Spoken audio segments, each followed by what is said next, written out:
ಎಲ್ಲರಿಗೂ ನಮಸ್ಕಾರ.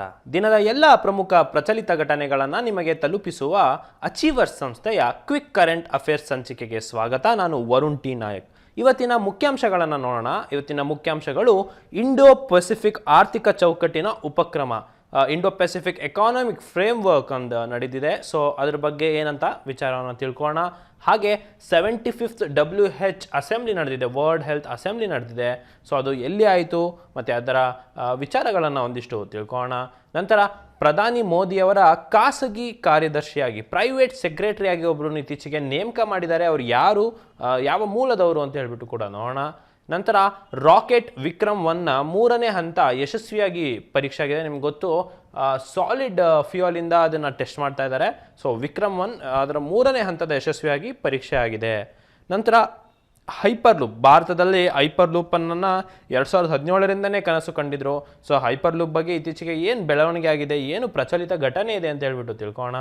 ನಂತರ WHO ಡೈರೆಕ್ಟರ್ ಜನರಲ್ ಆಗಿ 2ನೇ ಅವಧಿಗೆ ಯಾರು ಮತ್ತೆ ಪುನಃ ನೇಮಕ ಆಗಿದ್ದಾರೆ. ವರ್ಲ್ಡ್ ಎಕನಾಮಿಕ್ ಫೋರಮಿಂದ ಪ್ರಯಾಣ ಮತ್ತು ಪ್ರವಾಸೋದ್ಯಮ ಅಭಿವೃದ್ಧಿ ಸೂಚ್ಯಾಂಕ ಬಂದಿದೆ. ಸೊ ಅದ್ರ ಬಗ್ಗೆ ಕೂಡ ತಿಳ್ಕೊಳ್ಳೋಣ. ಭಾರತ ಎಷ್ಟನೇ ಸ್ಥಾನದಲ್ಲಿದೆ ಅಂತ ಕೂಡ ತಿಳ್ಕೊಳ್ಳೋಣ. ಹಾಗೆ ABHA ಮೊಬೈಲ್ ಅಪ್ಲಿಕೇಶನ್ ಬಂದಿದೆ. ಸೊ ಇದು ಯಾವುದ್ರ ಮೇಲೆ ಬೇಸಿಸ್ ಇದೆ ಮತ್ತು ಯಾರು ಬಿಟ್ಟಿರೋದು ಈ ಆ್ಯಪ್ನ ಅಂತ ಹೇಳ್ಬಿಟ್ಟು ಕೂಡ ನೋಡೋಣ. ಇನ್ನು ವರ್ಲ್ಡ್ ಥೈರಾಯ್ಡ್ ಡೇ, ನಿಮಗೆ ಸುಮಾರು ಜನ ಗೊತ್ತಿರ್ಬೋದು. ಥೈರಾಯ್ಡ್ ಒಂದು ಸುಮಾರು ಜನಕ್ಕೆ ಇರುವಂತಹ ಒಂದು ಸಮಸ್ಯೆ. ಸೊ ಆ ವರ್ಲ್ಡ್ ಥೈರಾಯ್ಡ್ ಡೇ ಯಾವಾಗ ಆಚರಿಸಲಾಗುತ್ತೆ ಮತ್ತು ಅದರ ಈ ವರ್ಷದ ಥೀಮ್ ಏನು ಅಂತ ಕೂಡ ನೋಡೋಣ. ಮೊದಲನೇ ಆರ್ಟಿಕಲ್ನ ನೋಡೋಣ. ಮೊದಲನೇ ಆರ್ಟಿಕಲ್ ದ ಹಿಂದೂ ನ್ಯೂಸ್ ಪೇಪರಿಂದ ತೆಗೆದುಕೊಂಡಂಥದ್ದು. ಸೊ ಇದೇನು ಹೇಳುತ್ತೆ ಅಂದರೆ, India to join Biden's new trade initiative for Indo Pacific region. ಅಂದರೆ ಭಾರತ ಅಮೆರಿಕ ಅಧ್ಯಕ್ಷರಾದಂತಹ ಜೋ ಬಿಡನ್ ಅವರ ನ್ಯೂ ಟ್ರೇಡ್ ಇನಿಷಿಯೇಟಿವ್ಗೆ ಇಂಡೋ ಪೆಸಿಫಿಕ್ ರೀಜನ್ಗೆ ಸಂಬಂಧಿಸಿದಂತೆ ಅದಕ್ಕೆ ಭಾಗವಹಿಸಲಿದೆ ಅಂತ ಹೇಳ್ಬಿಟ್ಟು ಇದು ಹೇಳ್ತಾ ಇದೆ. ಇದೊಂದು ಫ್ರೇಮ್ ವರ್ಕ್ ಆಗಿದೆ. ಸೊ ಇದು ನೀವು ನೋಡಿರ್ಬೋದು, ಇಲ್ಲಿ ಗಮನಿಸ್ಬೋದು. Prime minister Narendra Modi, US president Joseph Biden, ಹಾಗೆ ಜಾಪನೀಸ್ ಪ್ರೈಮ್ ಮಿನಿಸ್ಟರ್ ಫುಮಿಯಾ ಕಿಶಿಡಾ ಅನ್ನೋ 3 ಜನ ಮತ್ತು ಇನ್ನು ಉಳಿದ 10 ಕಂಟ್ರಿಗಳು ಸೇರಿ, ಒಟ್ಟಾರೆ 13 ಕಂಟ್ರಿಗಳು ಸೇರಿ ಈ Indo Pacific economic framework ಅನ್ನೋದನ್ನು ಇತ್ತೀಚೆಗೆ ರಚಿಸಿದ್ದಾರೆ. ಸೊ ನಿಮ್ಗೆ ಗೊತ್ತಿರ್ಬೋದು, FTAಗಳನ್ನ ಕೊಡ್ತಾ ಇತ್ತು ಭಾರತ, ಫ್ರೀ ಟ್ರೇಡ್ ಅಗ್ರಿಮೆಂಟ್ ಅನ್ನೋದನ್ನು. ಸೊ ಬಿಡನ್ ಅವರ ಈ ಫ್ರೇಮ್ ವರ್ಕಲ್ಲಿ ಎಕನಾಮಿಕ್ ಟೈಸು ಇನ್ನೂ ಉತ್ತಮ ಸ್ಥಿತಿಯಲ್ಲಿ ಆಗುತ್ತೆ, ಬಟ್ ಫ್ರೀ ಟ್ರೇಡ್ ಡೀಲ್ ಇರೋದಿಲ್ಲ ಅಂತ ಹೇಳ್ಬಿಟ್ಟು ಈ ಮೀಟಿಂಗಲ್ಲಿ, ಅಥವಾ ಈ Indo Pacific economic framework ಏನಿದೆ, ಸೊ ಇದರಲ್ಲಿ ನಡೆದಿದೆ ಅಂತ ಹೇಳ್ಬಿಟ್ಟು ನೀವು ತಿಳ್ಕೊಬೋದು. ಇನ್ನು ಇದ್ರ ಮೇಲೆ ಯಾವ ರೀತಿಯಾದಂತಹ ಪ್ರಚಲಿತ ಘಟನೆ ಪ್ರಶ್ನೆ ಬರುತ್ತೆ ನೋಡೋಣ. ಇದ್ರ ಮೇಲೆ ಬರುವಂತಹ ಪ್ರಚಲಿತ ಘಟನೆಯ ಪ್ರಶ್ನೆ: US ಅಧ್ಯಕ್ಷರು ಇಂಡೋ ಪೆಸಿಫಿಕ್ ಆರ್ಥಿಕ ಚೌಕಟ್ಟಿನ ಉಪಕ್ರಮವನ್ನು ಪ್ರಾರಂಭಿಸಿದರು. ಪ್ರಸ್ತುತ ಅದರಲ್ಲಿ ಎಷ್ಟು ದೇಶಗಳಿವೆ? How many nations participate in Indo Pacific economic framework for prosperity, IPEFನಲ್ಲಿ ಎಷ್ಟು ದೇಶಗಳಿದೆ ಅಂತ ಹೇಳ್ಬಿಟ್ಟು ಇರೋ ಪ್ರಶ್ನೆ. ಈಗಿನ ಆರ್ಟಿಕಲ್ ಅಂತ ನೋಡಿದ್ವಿ, ಅದಕ್ಕೆ ಸರಿಯಾದ ಉತ್ತರ 13. ನಾನು ನಿಮಗೆ ಹೇಳಿದೆ, ನಮ್ಮ ಇಂಡಿಯಾ, ಅಮೇರಿಕ ಮತ್ತು ಜಾಪಾನ್ ಪ್ರೈಮ್ ಮಿನಿಸ್ಟರ್ ಜೊತೆಗೆ ಇನ್ನೂ 10 ದೇಶಗಳು, ಟೋಟಲ್ 13 ದೇಶಗಳಿದೆ ಅಂತ ಹೇಳ್ಬಿಟ್ಟು ಹೇಳಿದ್ದೆ. ನಂತರ ಅದೇ ರೀತಿಯಾದಂತಹ ವಿಚಾರಗಳಿಗೆ ಸಂಬಂಧಪಟ್ಟ ಹಾಗೆ ಏಷ್ಯನ್ ಸಂಘಟನೆಯಲ್ಲಿ ಎಷ್ಟು ದೇಶಗಳಿದೆ ಅಂದರೆ 10, ನ್ಯಾಟೋದಲ್ಲಿ ಪ್ರಸ್ತುತ ಎಷ್ಟು ದೇಶಗಳಿದೆ ಅಂದರೆ 30, ಸಾರ್ಕ್ನಲ್ಲಿ 8, IMFಲ್ಲಿರುವಂತಹ ಪ್ರಸ್ತುತ ದೇಶಗಳು 190. ಸೊ ಇದೆಲ್ಲ ನಿಮಗೆ ಗೊತ್ತಿರಬೇಕಾಗತ್ತೆ. ಇದು ಸ್ಟ್ಯಾಟಿಕ್ GKಯನ್ನು ನೀವು ತಿಳ್ಕೊಂಡಿರಬೇಕಾಗತ್ತೆ. ನಂತರ ಮುಂದಿನ ಆರ್ಟಿಕಲ್ನ ನೋಡೋಣ. ಇದನ್ನು ಆಲ್ ಇಂಡಿಯಾ ರೇಡಿಯೋದಲ್ಲಿ ತೆಗೆದುಕೊಂಡಂಥದ್ದು. Health minister Mansukh Mandaviya addresses 75th world session of world health assembly in Geneva ಅಂತ ಹೇಳ್ಬಿಟ್ಟು. ಅಂದರೆ ಇದು 75ನೇ ಒಂದು ವರ್ಲ್ಡ್ ಹೆಲ್ತ್ ಅಸೆಂಬ್ಲಿ ಆಗಿದೆ. ಸೊ ಇದು ವರ್ಲ್ಡ್ ಹೆಲ್ತ್ ಅಸೆಂಬ್ಲಿ ಆಗಿದೆ. ಇದು ಜೆನೆವಾದಲ್ಲಿ ಮಾಡ್ತಾ ಇದ್ದಾರೆ, ಸ್ವಿಟ್ಜರ್ಲ್ಯಾಂಡಲ್ಲಿ. ಸೊ ಇದಕ್ಕೆ ನಮ್ಮ ಆರೋಗ್ಯ ಮಂತ್ರಿ ಆದಂತಹ ಮನ್ಸುಖ್ ಮಾಂಡವಿಯಾ ಅವರು ಅದನ್ನು ಅಡ್ರೆಸ್ ಮಾಡಿದ್ದಾರೆ. ಸೊ WHO ಇಂದ ನಡೆಸಲಾಗಂಥ ಈ ಸಭೆ, ಇದು 75ನೇ ಸಭೆ ಆಗಿದೆ, ಜೆನೆವಾದಲ್ಲಿ ನಡೀತಾ ಇದೆ. ಸೊ ಇದಕ್ಕೆ ನಮ್ಮ ಭಾರತದಿಂದ ಮನ್ಸುಖ್ ಮಾಂಡವಿಯಾ ಅನ್ನೋರು ಇದನ್ನು ಕುರಿತು ಮಾತನಾಡಿದ್ದಾರೆ ಅಂತ ಹೇಳ್ಬಿಟ್ಟು ನಿಮಗೆ ತಿಳಿದಿರಲಿ. ಸೊ ಇದ್ರ ಮೇಲೆ ಯಾವ ರೀತಿಯಾದಂತಹ ಪ್ರಚಲಿತ ಘಟನೆಯ ಪ್ರಶ್ನೆ ಬರುತ್ತೆ ನೋಡೋಣ. ಇತ್ತೀಚೆಗೆ 75ನೇ ವಿಶ್ವ ಆರೋಗ್ಯ ಅಸೆಂಬ್ಲಿಯನ್ನು ಎಲ್ಲಿ ಆಯೋಜಿಸಲಾಗಿದೆ? Where was 75th world health assembly recently organised? ಇದಕ್ಕೆ ಸರಿಯಾದ ಉತ್ತರ ಯಾವುದು ಅಂತ ನೋಡೋಣ. ಇದಕ್ಕೆ ಸರಿಯಾದ ಉತ್ತರ ಜೆನೆವಾ, ಸ್ವಿಟ್ಜರ್ಲ್ಯಾಂಡ್. ರಾಷ್ಟ್ರೀಯ ಕಯಾರ್ ಕಾನ್ಕ್ಲೇವ್ 2022 ಎಲ್ಲಿ ಜರುಗಿತು ಅಂತ ಕೂಡ ಬರ್ಬೋದು. ಅದು ಕೊಯಮತ್ತೂರು, ತಮಿಳುನಾಡಲ್ಲಿ ನಡೆದಿತ್ತು. ಅಥವಾ ಕಾನ್ಫರೆನ್ಸ್ ಆಫ್ ಪಾರ್ಟಿ COP15 ಇದನ್ನು ಕೂಡ ನಾವು ಕಳೆದ ಸಂಚಿಕೆಗಳಲ್ಲಿ ಹೇಳಿದ್ವಿ. ಸೊ ಇದು ಎಲ್ಲಿ ನಡೆದಿತ್ತು ಅಂದರೆ ಕೋರ್ಟ್ ಡಿ ಐವರಿಯಲ್ಲಿ ನಡೆದಿತ್ತು, ಇದು ಕೂಡ ಹೇಳಿದ್ವಿ. ಸೊ ಮುಂದಿನ ಆರ್ಟಿಕಲ್ನ ನೋಡೋಣ. ಮುಂದಿನ article prime minister Narendra Modi's new PS ಅಥವಾ private secretary is IFS Vivek Kumar ಅಂತ ಹೇಳ್ಬಿಟ್ಟು ನೋಡಿ, ಪ್ರಧಾನಿ ಮೋದಿ ಅವರು IFS ವಿವೇಕ್ ಕುಮಾರ್ ಅವರನ್ನು ಹೊಸ ಪ್ರೈವೇಟ್ ಸೆಕ್ರೆಟರಿ ಆಗಿ ಅಪಾಯಿಂಟ್ ಮಾಡ್ಕೊಂಡಿದ್ದಾರೆ. ಸೊ ಇದು ಕ್ಯಾಬಿನೆಟ್ ಅಪಾಯಿಂಟ್ಮೆಂಟ್ಸ್ ಕಮಿಟಿ ಇರುತ್ತಲ್ಲ, ಇವರೇ ಹಲವಾರು ನೇಮಕಾತಿಗಳನ್ನು ಮಾಡೋದು. ಸೊ ಅವರು ವಿವೇಕ್ ಕುಮಾರನ್ನು ನಾಮಿನೇಟ್ ಮಾಡಿದರು. ಸೊ ಇವರು ಇವಾಗ ಪ್ರೈವೇಟ್ ಸೆಕ್ರೆಟರಿಯಾಗಿ ಆ್ಯಕ್ಟ್ ಮಾಡ್ತಾರೆ. ಇವರು 2004ನೇ ಬ್ಯಾಚಿನ IFS ಆಫೀಸರ್ ಆಗಿದ್ದರು. ಅವರು ಪ್ರಧಾನಿ ಮೋದಿ ಅವರ ಪ್ರೈವೇಟ್ ಸೆಕ್ರೆಟರಿಯಾಗಿ ಆ್ಯಕ್ಟ್ ಮಾಡ್ತಾರೆ. ಸೊ ಇದ್ರ ಬಗ್ಗೆ ತಿಳಿದಿರಲಿ. ಇವರು ಇದಕ್ಕಿಂತ ಮುಂಚೆ ಇದ್ದವ್ರು ಯಾರು ಅಂತ ಹೇಳಿದ್ರೆ ಸಂಜೀವ್ ಕುಮಾರ್ ಸಿಂಗ್ಲಾ ಅನ್ನೋರಿದ್ರು ಪ್ರೈವೇಟ್ ಸೆಕ್ರೆಟರಿಯಾಗಿ PS ಆಗಿ ಮೋದಿ ಅವರಿಗೆ. ಸೊ ಇದ್ರ ಬಗ್ಗೆ ತಿಳಿದಿರಲಿ ಅಂತ ಹೇಳ್ತಾ, ಇದ್ರ ಮೇಲೆ ಯಾವ ರೀತಿಯಾದಂತಹ ಪ್ರಚಲಿತ ಘಟನೆ ಪ್ರಶ್ನೆ ಬರುತ್ತೆ ನೋಡೋಣ. ಇತ್ತೀಚೆಗೆ ಪ್ರಧಾನಿ ಮೋದಿ ಅವರ ಖಾಸಗಿ ಕಾರ್ಯದರ್ಶಿಯಾಗಿ ಯಾರು ನೇಮಕಗೊಂಡಿದ್ದಾರೆ? Who was recently appointed as prime ministers Modi's private secretary? ಇದಕ್ಕೆ ಸರಿಯಾದ ಉತ್ತರ IFS ವಿವೇಕ್ ಕುಮಾರ್. ಇತ್ತೀಚೆಗೆ ಬಾಂಬೆ ಸ್ಟಾಕ್ ಎಕ್ಸ್ಚೇಂಜ್ನ ಅಧ್ಯಕ್ಷರಾಗಿ ಯಾರು ನೇಮಕವಾಗಿದ್ದಾರೆ? SS ಮುಂದ್ರಾ. ಅಥವಾ ಭಾರತೀಯ ಸೇನೆಯ ಮುಖ್ಯಸ್ಥರಾಗಿ ಯಾರು ನೇಮಕ ಆಗಿದ್ದಾರೆ ಅಂದರೆ BS ರಾಜು. ಇದೆಲ್ಲ ಪರ್ಸನ್ ಇನ್ ನ್ಯೂಸ್ ಅಥವಾ ಅಪಾಯಿಂಟ್ಮೆಂಟ್ಸ್ ಅನ್ನೋ ಒಂದು ಸೆಕ್ಟರಲ್ಲಿ ಬರುತ್ತೆ ಕರೆಂಟ್ ಅಫೇರ್ಸಲ್ಲಿ. ಸೊ ಇದ್ರ ಬಗ್ಗೆ ಎಲ್ಲ ನಿಮಗೆ ತಿಳಿದಿರಲಿ ಅಂತ ಹೇಳ್ತಾ ಮುಂದಿನ ಆರ್ಟಿಕಲನ್ನು ನೋಡೋಣ. ಮುಂದಿನ ಆರ್ಟಿಕಲ್ ಏನು ಹೇಳುತ್ತೆ ಅಂದರೆ Hyderabad space startup successfully test solid fuel engine for it's launch vehicle. ನೋಡಿ, ಒಂದು ರಾಕೆಟಲ್ಲಿ ಏನೇನೆಲ್ಲ ಇರುತ್ತೆ ಅಂತ ಹೇಳಿದ್ರೆ ಒಂದು ಲಾಂಚ್ ವೆಹಿಕಲ್ ಇರುತ್ತೆ, ಮೇಲೆ ನಂತರ ಸ್ಟೇಜಸ್ ಇರುತ್ತೆ, ಅದರ ನಂತರ ಮೇಲ್ಗಡೆ ಪೇಲೋಡ್ ಅನ್ನೋದಿರುತ್ತೆ. ಇದು ಪೇಲೋಡ್. ಸೊ ಪೇಲೋಡಲ್ಲಿ ನಮಗೆ ಬೇಕಾಗಿರುವಂತಹ ಸ್ಯಾಟಲೈಟನ್ನು ಇಟ್ಟು ಲಾಂಚ್ ವೆಹಿಕಲನ್ನು ನಾವು ಲಾಂಚ್ ಮಾಡ್ತೇವೆ. ಸೊ ಲಾಂಚ್ ಮಾಡಿ ಅದನ್ನು ಬಾಹ್ಯಾಕಾಶಕ್ಕೆ ಕಳಿಸ್ತೇವೆ. ಬಟ್ ಇಲ್ಲೇನಾಗ್ತಾ ಇದೆ ಅಂದರೆ ಈ ಲಾಂಚ್ ವೆಹಿಕಲ್ ಏನಿದೆ ಇದನ್ನು ಸಾಲಿಡ್ ಫ್ಯೂಯಲ್ ಇಂಜಿನ್ ಆಗಿ ಮಾಡ್ತಾ ಇದ್ದಾರೆ. ಅಂದರೆ ಸಾಲಿಡ್ ಫ್ಯೂಯಲ್ ಆಗಿ ಉಪಯೋಗಿಸ್ಕೊಳ್ಳುವಂತಹ ಇಂಜಿನ್ ಆಗಿರುತ್ತೆ. ಸೊ ಅದರ ರಾಕೆಟನ್ನು ಅಭಿವೃದ್ಧಿಪಡಿಸ್ತಿದ್ರು, ಅದನ್ನು ವಿಕ್ರಮ 1 ಅಂತ ಹೇಳಿಬಿಟ್ಟು ಹೆಸರಿಟ್ಟಿದ್ರು. ಸೊ ಇವಾಗ ಅದರ ಒಂದು ಸ್ಟೇಜಿಗೆ ಕಲಾಂ 100 ಅಂತ, ಅಬ್ದುಲ್ ಕಲಾಂ ಅವರು ನಿಮಗೆ ಗೊತ್ತು, missile man of India. So Abdul Kalam ಅವರ ಹೆಸರನ್ನು ಕಲಾಂ 100 ಅಂತ ಸ್ಟೇಜಿಗೆ ಹೆಸರು ನೀಡಿದ್ದಾರೆ. ಸೊ ಇದು ಒಂದು ಸ್ಕೈ ರೂಟ್ ಏರೋಸ್ಪೇಸ್ ಅಂತ ಒಂದು ಹೈದರಾಬಾದ್ ಮೂಲದ ಒಂದು ಸ್ಟಾರ್ಟಪ್ ಇದು. ಸೊ ಅವರು ಈ ಲಾಂಚ್ ವೆಹಿಕಲನ್ನು ಮಾಡಿದ್ದಾರೆ, ಒಂದು ಸಾಲಿಡ್ ಫ್ಯೂಯಲ್ ಇಂಜಿನ್ ಬೇಸ್ಡ್ ಇರುವಂತಹ ಒಂದು ಲಾಂಚ್ ವೆಹಿಕಲ್. ಸೊ ಅದಕ್ಕೆ ಕಲಾಂ 100 ಅಂತ ಒಂದು ಸ್ಟೇಜಿಗೆ ಹೆಸರನ್ನು ನೀಡಿದ್ದಾರೆ. ಸೊ ಇದ್ರ ಬಗ್ಗೆ ನಿಮಗೆ ತಿಳಿದಿರಲಿ ಅಂತ ಹೇಳ್ತಾ ಇದ್ರ ಮೇಲೆ ಯಾವ ರೀತಿಯಾದಂತಹ ಪ್ರಚಲಿತ ಘಟನೆ ಪ್ರಶ್ನೆ ಬರುತ್ತೆ ನೋಡೋಣ. ಭಾರತದ ಮೊದಲ ಖಾಸಗಿಯಾಗಿ ನಿರ್ಮಿಸಿದ ರಾಕೆಟ್ ವಿಕ್ರಮ 1ನ 3ನೇ ಹಂತದ ಯಶಸ್ವಿಯಾಗಿ ಪರೀಕ್ಷಿಸಲಾಯಿತು. ಅದರ ಹೆಸರೇನು? Phase 3 of India's first privately built rocket Vikram 1 was successfully tested. What's its name? ಇದಕ್ಕೆ ಸರಿಯಾದ ಉತ್ತರ ಕಲಾಂ 100. ಇನ್ನು ಇಸ್ರೋದ ನೂತನ ಚೇರ್ಮನ್ ಯಾರು? S ಸೋಮನಾಥ್. ಇಸ್ರೋದ ಮೊದಲ ಮಾನವ ಸಹಿತ ಮಿಷನ್ ಅಂದರೆ ಗಗನಯಾನ್ GSLV Mark 3 ಇಂದ ಬಿಟ್ಟಿರೋದಂಥದ್ದು, ಅದ್ರ ಬಗ್ಗೆ ನಿಮಗೆ ಗೊತ್ತಿರುತ್ತೆ. ಸೊ ಮುಂದಿನ ಆರ್ಟಿಕಲ್ನ ನೋಡೋಣ. ನಿಮಗೆ ಗೊತ್ತು ಹೈಪರ್ಲೂಪ್ ಇತ್ತೀಚೆಗೆ ಬಹಳ ಟ್ರೆಂಡಿಂಗಲ್ಲಿತ್ತು.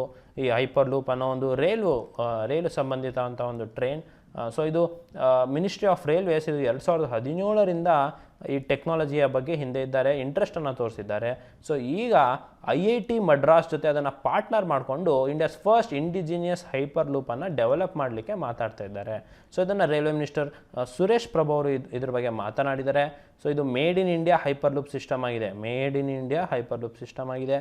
ಸೊ IIT ಮಡ್ರಾಸ್ನ ಆವಿಷ್ಕಾರ ಹೈಪರ್ ಲೂಪ್ ಅಂತ ಹೇಳ್ಬಿಟ್ಟು 2017ರಲ್ಲಿ ಸ್ಥಾಪನೆ ಆಗಿತ್ತು. ಇವರು ಅದೇನಿತ್ತು ಇದೊಂದು ಟೀಮು ಟಾಪ್ 10 ಫೈನಲಿಸ್ಟಲ್ಲಿದ್ದರು ಸ್ಪೇಸ್ ಎಕ್ಸ್ ಹೈಪರ್ಲೂಪ್ ಪಾಡ್ ಕಾಂಪಿಟೇಷನಲ್ಲಿ. ಹಾಗೆ ಮೋಸ್ಟ್ ಸ್ಕೇಲಬಲ್ ಡಿಸೈನ್ ಅವಾರ್ಡ್ ಅಂತ ಹೇಳಿಬಿಟ್ಟು ಯುರೋಪಿಯನ್ ಹೈಪರ್ಲೀಕ್ ವೀಕಲ್ಲಿ ಕೂಡ ಇದ್ರ ಮಾನ್ಯತೆ ಸಿಕ್ಕಿತ್ತು ಇದಕ್ಕೆ. ಸೊ ಹಾಗಾಗಿ ಈ ಹೈಪರ್ಲೂಪ್ ಅನ್ನೋದು ಹಲವಾರು ವಿಚಾರಗಳಿಂದ ಇದು ಸುದ್ದಿಯಲ್ಲಿತ್ತು. ಸೊ ಇದ್ರ ಬಗ್ಗೆ ನಿಮಗೆ ಪ್ರಚಲಿತ ಘಟನೆ ಬರ್ಬೋದು. ಸೊ ಇದ್ರ ಬಗ್ಗೆ ನಿಮಗೆ ತಿಳಿದಿರಲಿ ಅಂತ ಹೇಳ್ತಾ ಇದ್ರ ಮೇಲೆ ಯಾವ ರೀತಿ ಪ್ರಶ್ನೆ ಬರುತ್ತೆ ಅಂದರೆ ಭಾರತದ ಮೊದಲ ಸ್ಥಳೀಯ ಹೈಪರ್ಲೂಪನ್ನು ಅಭಿವೃದ್ಧಿಪಡಿಸಲು ಕೆಳಗಿನ ಯಾವ IIT ಭಾರತೀಯ ರೈಲ್ವೇಸ್ನೊಂದಿಗೆ ಸಹಯೋಗ ಹೊಂದಿದೆ? Which of the following IIT has collaborated with Indian railways to develop India's first indigenous hyperloop? ಇದಕ್ಕೆ ಸರಿಯಾದ ಉತ್ತರ IIT ಮದ್ರಾಸ್. ಇತ್ತೀಚೆಗೆ ರೈಲ್ವೆ ಸಂರಕ್ಷಣಾ ಪಡೆ ಮಾನವ ಕಳ್ಳ ಸಾಗಣೆ ತಡೆಯಲು ಆರಂಭಿಸಿದ ಆಪರೇಷನ್ ಹೆಸರು ಆಹತ್ ಅಂತ ಹೇಳ್ಬಿಟ್ಟು, ಇದು ಕೂಡ ನಿಮಗೆ ತಿಳಿದಿರಲಿ ಅಂತ ಹೇಳ್ತಾ ಮುಂದಿನ ಆರ್ಟಿಕಲನ್ನು ನೋಡೋಣ. WHO director general Tedros reelected for second term. ಇದು ಅಗೇನ್ ಇದು ನೇಮಕಾತಿ ಸೆಕ್ಷನಲ್ಲಿ ಬರುತ್ತೆ. ವರ್ಲ್ಡ್ ಹೆಲ್ತ್ ಆರ್ಗನೈಸೇಷನ್ನ director general Tedros Adhanom Ghebreyesus ಅಂತ ಹೇಳ್ಬಿಟ್ಟಿದ್ರು. ಸೊ ಅವರು ಅಗೇನ್ ರಿಎಲೆಕ್ಟ್ ಆಗಿದ್ದಾರೆ ಸೆಕೆಂಡ್ ಟರ್ಮಿಗೆ. ಸೊ ಅವರು 75ನೇ ಈಗ world health assembly in Geneva ನಡೀತಾ ಇದೆ. ಇದ್ರ ಬಗ್ಗೆ ನಿಮಗೆ ಕಳೆದ ಒಂದು 2-3 ಪ್ರಶ್ನೆಗಳ ಹಿಂದೆ ಇದನ್ನೇ ಓದಿದ್ವಿ ನಾವು. ಸೊ ಡಾಕ್ಟರ್ ಟೆಡ್ರೋಸ್ ಅವರು 2017ಕ್ಕೆ ಮೊದಲನೇ ಬಾರಿಗೆ ಡೈರೆಕ್ಟರ್ ಜನರಲ್ ಆಗಿ ಆಯ್ಕೆ ಆಗಿದ್ದರು. ಸೊ ಈಗ ಮತ್ತೆ ಆ ಟರ್ಮನ್ನು ಕಂಟಿನ್ಯೂ ಮಾಡ್ತಿದ್ದಾರೆ. ಸೆಕೆಂಡ್ ಟರ್ಮಿಗೆ ಕೂಡ ಅವರು ಮತ್ತೆ ಆಯ್ಕೆ ಆಗಿದ್ದಾರೆ. ಸೊ ನಮಗೆ WHO ಡೈರೆಕ್ಟರ್ ಜನರಲ್ ಯಾರು ಅಂದರೆ ಟೆಡ್ರೋಸ್ ಅಂತ ಹೇಳ್ಬಿಟ್ಟು ನಿಮಗೆ ತಿಳಿದಿರಲಿ. ಇದರ ಮೇಲೆ ಯಾವ ರೀತಿಯಾದಂತಹ ಪ್ರಶ್ನೆ ಪ್ರಚಲಿತ ಘಟನೆದು ಬರುತ್ತೆ ಅಂತ ನೋಡೋಣ. WHO ಡೈರೆಕ್ಟರ್ ಜನರಲ್ ಆಗಿ 2ನೇ ಅವಧಿಗೆ ಯಾರು ಆಯ್ಕೆ ಆಗಿದ್ದಾರೆ? Who has been reelected for a second term as WHO director general. ಇದಕ್ಕೆ ಸರಿಯಾದ ಉತ್ತರ ನಾವು ಈಗಿನೂ ಓದಿದ್ವಿ ಆರ್ಟಿಕಲಲ್ಲಿ. ಸರಿಯಾದ ಉತ್ತರ ಟೆಡ್ರೋಸ್ ಅಧನೋಮ್ ಫೆಬ್ರಿಯಾಸಿಸ್. ಇನ್ನು ವಿಶ್ವ ಆರೋಗ್ಯ ಸಂಸ್ಥೆಯ ಪ್ರಧಾನ ಕಚೇರಿ ಎಲ್ಲಿದೆ ಅಂತ ಬರ್ಬೋದು? Geneva, Switzerland.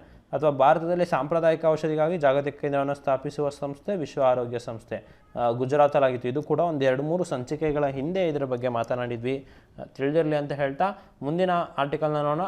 World economic forum travel and tourism development index. ನಿಮಗೆ ಈ ಸೂಚ್ಯಾಂಕಗಳು ಬರುತ್ತಲ್ಲ, ಸೊ ಇದೊಂದು ಇಂಪಾರ್ಟೆಂಟ್ ಸೆಕ್ಟರ್ ನಿಮಗೆ ಕರೆಂಟ್ ಅಫೇರ್ಸಲ್ಲಿ ಪ್ರಚಲಿತ ಘಟನೆಯಲ್ಲಿ. ಯಾವ ಸಂಸ್ಥೆ, ನೀವು ಸೂಚ್ಯಾಂಕದಲ್ಲಿ ಇಷ್ಟೇ ಯಾವ ಸೂಚ್ಯಾಂಕ ಬಂದಿರುತ್ತೆ ಅದು ಮೊದಲನೇ ಪಾಯಿಂಟು ಎಲ್ಲಿಂದ ಬಿಟ್ಟಿದ್ದು, ಯಾರು ಬಿಡುಗಡೆ ಮಾಡ್ತಾರೆ. ಎರಡನೇದು ಇದರಲ್ಲಿ ಭಾರತದ ಸ್ಥಾನ ಎಷ್ಟು, ಮತ್ತು ಇದು ಯಾವ ಕ್ಷೇತ್ರದ ಮೇಲೆ ಬಿಡಲಾಗತ್ತೆ. ಇವು 3 ಪಾಯಿಂಟನ್ನು ನಿಮಗೆ ಆ ಸೂಚ್ಯಾಂಕದ ಬಗ್ಗೆ ಗೊತ್ತಿತ್ತು ಅಂದರೆ ಸಾಕಾಗತ್ತೆ. ಸೊ ಈಗ ನೋಡಿ, ವರ್ಲ್ಡ್ ಎಕನಾಮಿಕ್ ಫೋರಮಿಂದ travel and tourism development index ಅಂತ ಹೇಳ್ಬಿಟ್ಟು ಬಂದಿದ್ದಾರೆ. ಇದ್ರ ಹೆಸರಲ್ಲೇ ಗೊತ್ತಾಗುತ್ತೆ ಇದು ವರ್ಲ್ಡ್ ಎಕನಾಮಿಕ್ ಫೋರಮಿಂದ ಬಿಟ್ಟಿದ್ದಾರೆ, ಮತ್ತು ಇದು ಟ್ರಾವೆಲ್ ಆ್ಯಂಡ್ ಟೂರಿಸಮ್ ಡೆವಲಪ್ಮೆಂಟ್ ಬಗ್ಗೆ ಮಾತಾಡುತ್ತೆ. ಸೊ ಅದರ ಇಂಡೆಕ್ಸ್ 2021 ಬಿಟ್ಟಿದ್ದಾರೆ. ಇಂಡಿಯಾ 54ನೇ ಪ್ಲೇಸಲ್ಲಿದೆ ಅಂತ ಹೇಳ್ಬಿಟ್ಟು ಹೇಳುತ್ತೆ.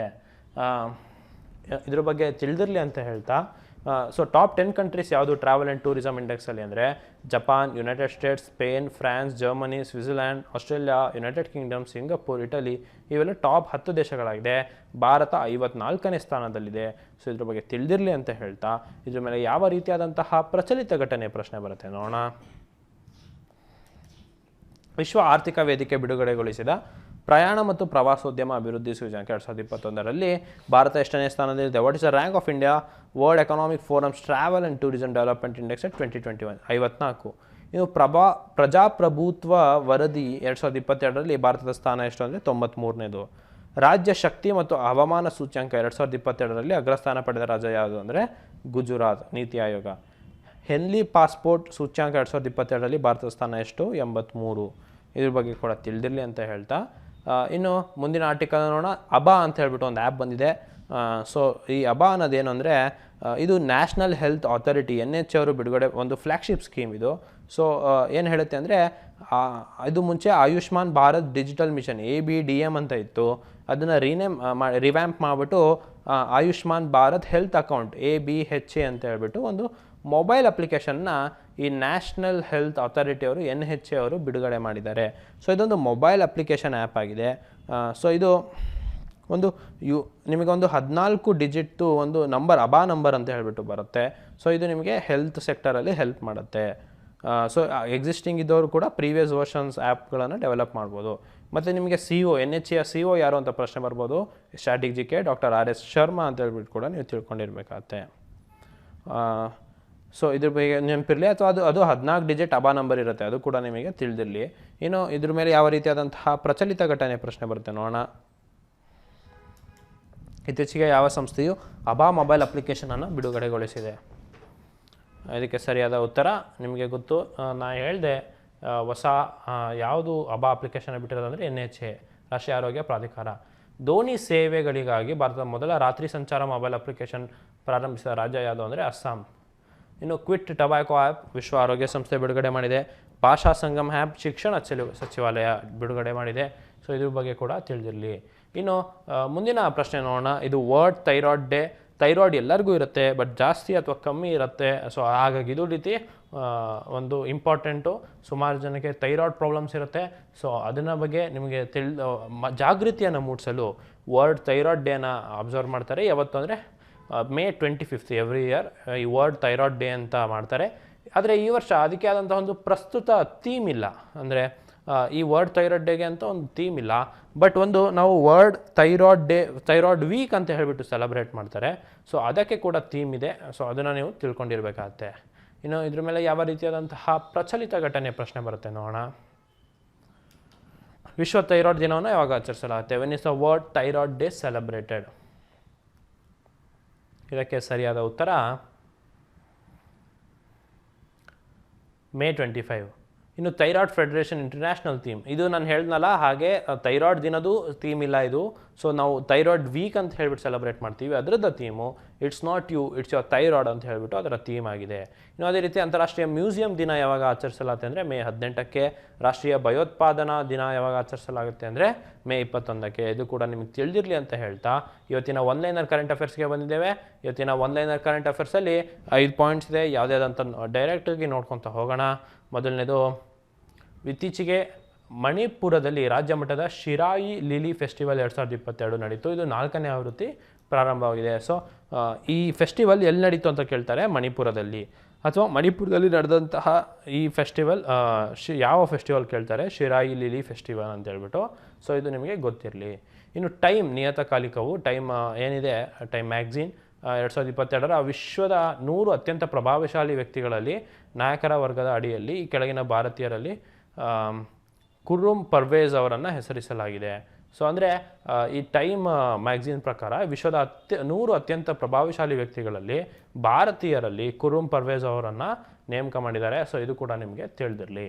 ಇನ್ನು ತೈಲ ಮತ್ತು ನೈಸರ್ಗಿಕ ಅನಿಲ corporation limited ONGC, oil and natural gas corporation ಏನಿದೆ, ಭಾರತ ಅನಿಲ ವಿನಿಮಯ ಕೇಂದ್ರದಲ್ಲಿ ದೇಶೀಯ ಅನಿಲವನ್ನು ವ್ಯಾಪಾರ ಮಾಡುವ ಭಾರತದಲ್ಲಿನ ಮೊದಲ ಪರಿಶೋಧನಾ ಮತ್ತು ಉತ್ಪಾದನಾ E&P ಕಂಪನಿಯಾಗಿದೆ. ಸೊ ONGC ನಮ್ಮ ಕೇಂದ್ರದಲ್ಲಿ ದೇಶೀಯ ಅನಿಲವನ್ನು ವ್ಯಾಪಾರ ಮಾಡುವ ಭಾರತದಲ್ಲಿನ ಮೊದಲ ಪರಿಶೋಧನಾ ಮತ್ತು ಉತ್ಪಾದನಾ ಕಂಪನಿಯಾಗಿ ಹೊರಹೊಮ್ಮಿದೆ.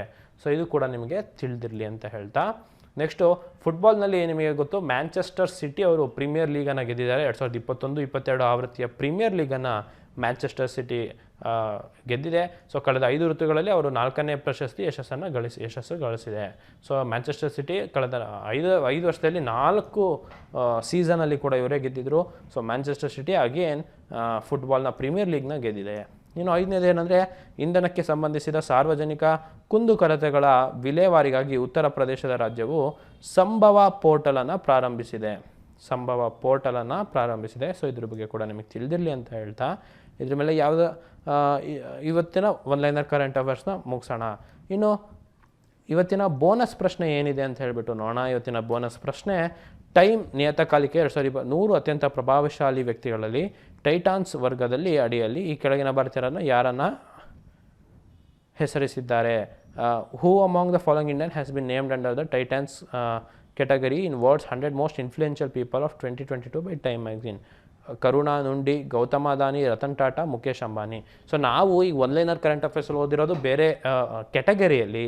ಸೊ ನಾವು ಬೋನಸ್ ಪ್ರಶ್ನೆಯಲ್ಲಿ ಇನ್ನೊಂದು ಕೆಟಗರಿಯಲ್ಲಿ ಯಾರು ಇನ್ಫ್ಲೂಯೆನ್ಷಿಯಲ್ ಪರ್ಸನ್ ಆಗಿ ನೇಮಕ ಆಗಿದ್ದಾರೆ ಅಂತ ಹೇಳ್ಬಿಟ್ಟು ನೀವು ಇದಕ್ಕೆ ಸರಿಯಾದ ಉತ್ತರವನ್ನು ಕಮೆಂಟ್ ಸೆಕ್ಷನಲ್ಲಿ ಹಾಕಬೇಕಾಗತ್ತೆ. ನಾವು ಸೂಕ್ತವಾದ ಉತ್ತರನ ನಿಮಗೆ ಕಮೆಂಟ್ ಸೆಕ್ಷನಲ್ಲಿ ತಿಳಿಸ್ತೀವಿ ಅಂತ ಹೇಳ್ತಾ, ಇನ್ನು ಇದೇ ರೀತಿಯಾದಂತಹ ಕಂಟೆಂಟಿಗೆ ನೀವು ಅಚೀವರ್ಸ್ ಅಕಾಡೆಮಿಯ ಯೂಟ್ಯೂಬ್ ಚಾನಲನ್ನು ಸಬ್ಸ್ಕ್ರೈಬ್ ಮಾಡಬೇಕು. ಇವತ್ತಿನ ಕರೆಂಟ್ ಅಫೇರ್ಸ್ PDF ಆಗಿರ್ಬೋದು, ಸಂಡೇ ಟೆಸ್ಟ್ ಕ್ವಶನ್ ಪೇಪರ್ಸ್ ಆಗಿರ್ಬೋದು, ಅದಕ್ಕೆಲ್ಲ ನೀವು ಅಚೀವರ್ಸ್ ಟೆಲಿಗ್ರಾಮ್ ಚಾನಲ್ ಮತ್ತು ವಾಟ್ಸಪ್ ಚಾನಲನ್ನು ಜಾಯ್ನ್ ಆಗಬೇಕು. ಹೊಸ ಬ್ಯಾಚ್ಗಳು ಪ್ರಾರಂಭವಾಗ್ತಿದೆ. ಸೊ ಅದರ ಬಗ್ಗೆ ಮಾಹಿತಿಗಾಗಿ ನೀವು ಅಚೀವರ್ಸ್ ಸಂಸ್ಥೆಗೆ ಭೇಟಿ ನೀಡಬೇಕು. ಸೊ ಅಂತ ಹೇಳ್ತಾ, ಮತ್ತು SIC, RRB, ರೈಲ್ವೇಸ್ ಈ ರೀತಿಯಾದಂಥ ಎಕ್ಸಾಮ್ಸ್ಗೆ ಅಚೀವರ್ಸ್ ಬ್ಯಾಂಕಿಂಗ್ ಚಾನಲ್ ಕೂಡ ಇದೆ. ಸೊ ಅದ್ರ ಬಗ್ಗೆ ಕೂಡ ನೀವು ಸಬ್ಸ್ಕ್ರೈಬ್ ಮಾಡಬೇಕು ಅಂತ ಹೇಳ್ತಾ, ಧನ್ಯವಾದಗಳು.